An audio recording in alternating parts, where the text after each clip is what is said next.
Hello guys, this is the 9th episode of the challenge 5k to 100k. Really excited for this one. This one we crossed the mark of the 2 months. So at the end I will share with you 3 results. Where I'm going to share the week results and the month results and also the challenge results so far, which is going to be 2 months. Join me on this journey. If you didn't subscribe, please do it. And if you like this video, please press the like button. Let's go.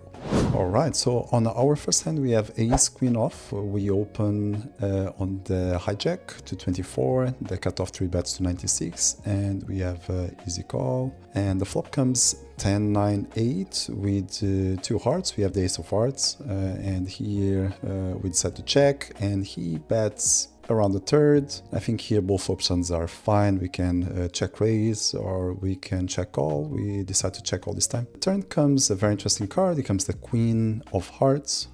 So now we have nut flush draw and we have a queen. We went for a check and it decides to check back. I think here also we could lead small and maybe jam river. I think that will be an interesting line too. But we decide to go for a check and he checks back. And now the river comes completely brick, comes the 3 of spades. And now here I think our hand still wants to go to showdown. We can still beat hands like king 10, ace 10, king queen. But we still have options if he decides to do something. So we decide to check. And now he decides to bet 200 in 400.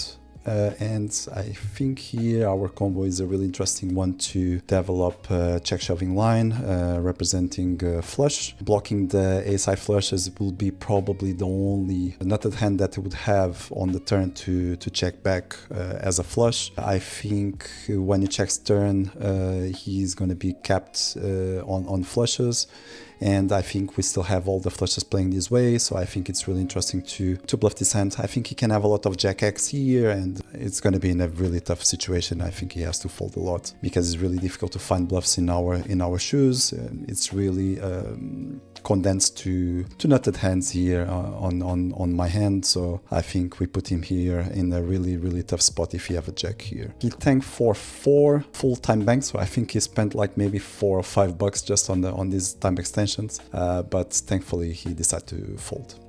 Alright, so on the next hand we have an open on a hijack from a regular to 20. We are on the big blind with ace jack off and we decide to call. The flop comes 10, 9, 5 with 2 diamonds. We have ace jack, no diamond. We checked and our opponent checks back. The turn comes an ace of spades. This card is definitely better for my opponent, so I decide to check and he decides to go large. So we went 47, we decide to call. And the river comes the queen of spades, so completes the backdoor flush and completes also some straights. We decide to check. I believe that we have a lot of good showdown value here, so we decide to check. And he decides to go large, 117 in 156, and I think our hand is never good here when he decides to go, or very unlikely to be good here, let's say like that. And I think we have very good properties here to transform our hand into a bluff. We have all of our flushes will play like this. It went check check on the flop, so we're gonna have all the spades on the turn, and we're gonna play as a check call on the turn, and then on the river we're gonna check a lot. We have tons of flushes here that we can do these, and also having the jack of spades is a great card that we block the most portion of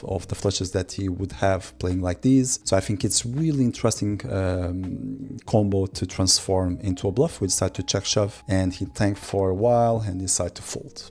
Alright, so the next hand we can see a difference. The background is a little bit darker. I'm preferring to use this background at the moment. It forces a little bit less my vision on the long term. On this end we have king on the button. We have clear open here for 24. The small blind, which is a regular, decides to call and we go heads up on the flop. King 9-4 rainbow, beautiful flop. He decides to check, and here I think we have range small bet, so we went for 19 and he decides to call. The turn comes the 3 of diamonds, so opens diamonds, and he decides to check again. And in 114 we decide to go a little bit larger. I believe that is what makes sense here.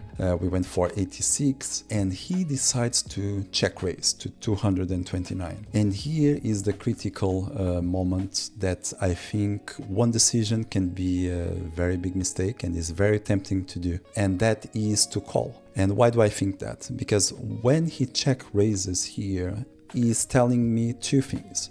or he has a very strong hand, or he has a very strong draw. So he's gonna have like sets, like pocket threes, pocket fours, pocket nines, sometimes if he decides to just call pre-flop, or he can have like some two pairs, like 4-3 suited, king nine of spades. And in the other hand, he's gonna have like all the combo draws, like for example, ace five of diamonds, 5-6 of diamonds, pair and a flush draw, like 9x of diamonds. So I think calling here would be a mistake, because if we call and he has a set and it comes a diamond, then he can find a check fold or a bet fold, and we're not going to have the max value. And if he has a draw, we are just giving him that equity. And if he misses, then he just check fold, and we never get him more value that we could have.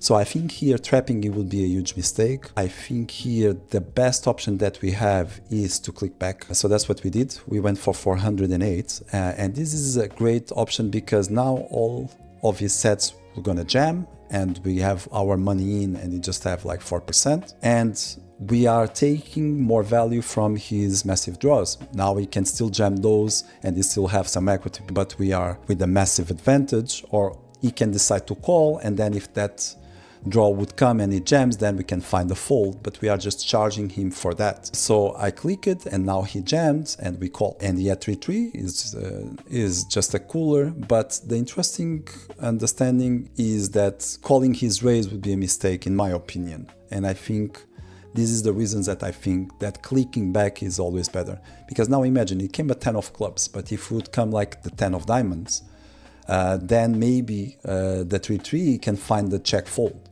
right? And that will be terrible, right? So clicking, giving that option that he can put all the chips in with all of the lowest sets, and we will have our 96% against, and we can take all the money, right? So that's the best option. All right, so the next hand, I think it's a really interesting one. It goes fold until me on a small blind. We have queen jack suited, and we open to 24. The big blind, which is a regular, decides to 3-bet 72, and we have an easy call. The flop comes jack jack 7 rainbow, beautiful flop.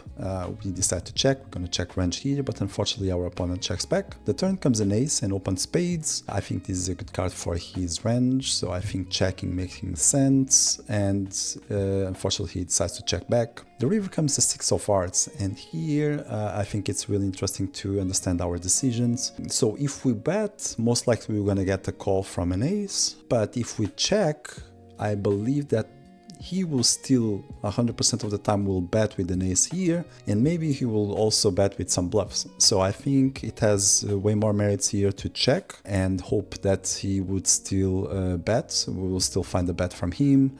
He decides to bet 118, and now here our option is clear. We're gonna raise, but now how much? And I think it's really good to understand what is he thinking and what he thinks that I'm thinking. So he knows that he is gonna be kept, and he knows that I know that because he checks twice. So he checks flop turn.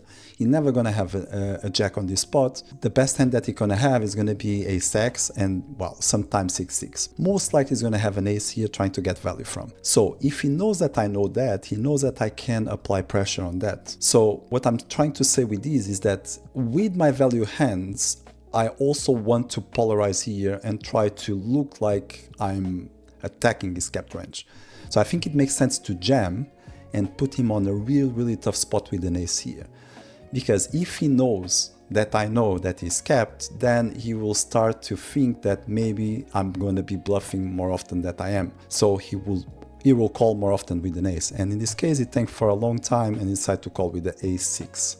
So the next hand is going to represent what it was the second half of the week for me, so you will quickly understand how it was. I will share with you some hands that some of them will be coolers, but let's go through it. So here we arrived to the 61k mark on our bankroll, so that allows us to play the 5, 10, 20 again. I believe this was probably one of the first tables that we opened, and we had aces here, beautiful spot on the straddle. It goes open from the hijack from a regular to 50, a call from another regular on the cutoff, comes to us, and of course we 3-bet to 250. And now the initial raiser decides to 4-bet to 625. We are just in heaven here. The cutoff folds, and now here I think both options are fine. We can call, but I believed here that he was strong, so I decided to put the money in, and he snap called pocket kings. We are in a great spot. Flop is clean, but turn, boom, comes the king. And unfortunately, we lose this 4K pot. The next hand, we have pocket tens on the cutoff, and we are playing the 2-4-8. We open 24. We have a call on the big blind from a recreational, and the regular decides to squeeze 132. And now here I think we have a very easy call, and the big blind folds. The flop comes a wonderful 10-7 deuce, 2 hearts. Now the straddle decides to bet 128, and here I think we have a very standard call. Turn comes a 7 of clubs, and now he decides to check. I think it makes sense to go really small to induce some shoves from flush draws, over pairs. So we decided to go really small. We went for 25%, 141, and he decides to shove. We have an easy call, of course, and we are happy to see king, but the river comes the king. Alright, so on the next hand we have pocket kings middle position. We open 24, we got call, so hijack and cut off from 2 recreationals, and on the button a regular decides to squeeze to 132. Comes back to us. We have a very easy 4-bet here. We went for 264. The callers fold, and now the regular decides to go all in. And of course we have an easy call. We call, and we are happy to see queens, but the window card is queen. And unfortunately we didn't improve, and we lost this one. So the next hand we have an open from a regular on the cutoff to 20. We have ace queen off on the button, and we 3-bet to 60, and he calls. The flop comes jack 10 5 rainbow. He decides to check, and I think here we have a very standard continuation. We went for 73, and he decides to call. The turn is a beautiful king, so we have the nuts. He decides to check, and I think here makes sense to go for a larger size, stacking up stacks for the river. We went for 200, and now he decides to jam. We are loving life here. Of course we snap call, and he showed the flush draw, and the river, he brings the queen of diamonds. Unbelievable. And on our last hand we have queen 9 of diamonds on the cutoff. We open 24. We have a call on the big blind from the recreational, and we see a beautiful flop king jack 10 with 2 diamonds. So we have a straight plus a flush draw. He checks. Of course we have a very easy bet here. We went for half pot. He decides to call. The turn comes the deuce of diamonds. And after he checks, I think we have a very clear value bet here. I think it makes sense to go a little bit larger now. So we went for 105, and now he decided to raise. So he check raised to 280. Of course, with this hand we cannot go anywhere. We call, and the river comes 9, offsuit 9, and now he decides to go all in. And of course here we can't do anything else but call. We call, and we see the bad news. He had ace 6 of diamonds. And now it's time for the results. So the results of the week, we played 6,900 hands. We played for 28 hours, and we won $621. Very interesting week. We had 2 blessed days at the beginning, and then we had terrible 2 sessions. It is what it is. We just need to accept it, and we end up winning this week $600.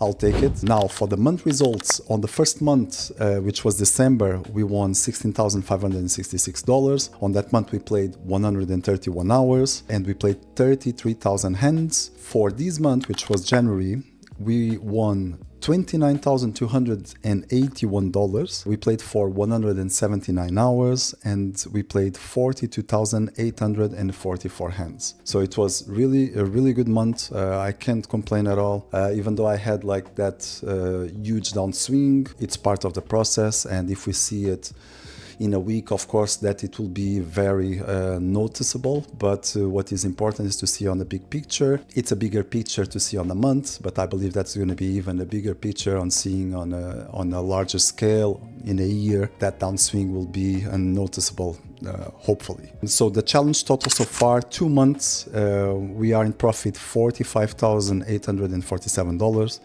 We played 310 hours, and we played 75,894 hands.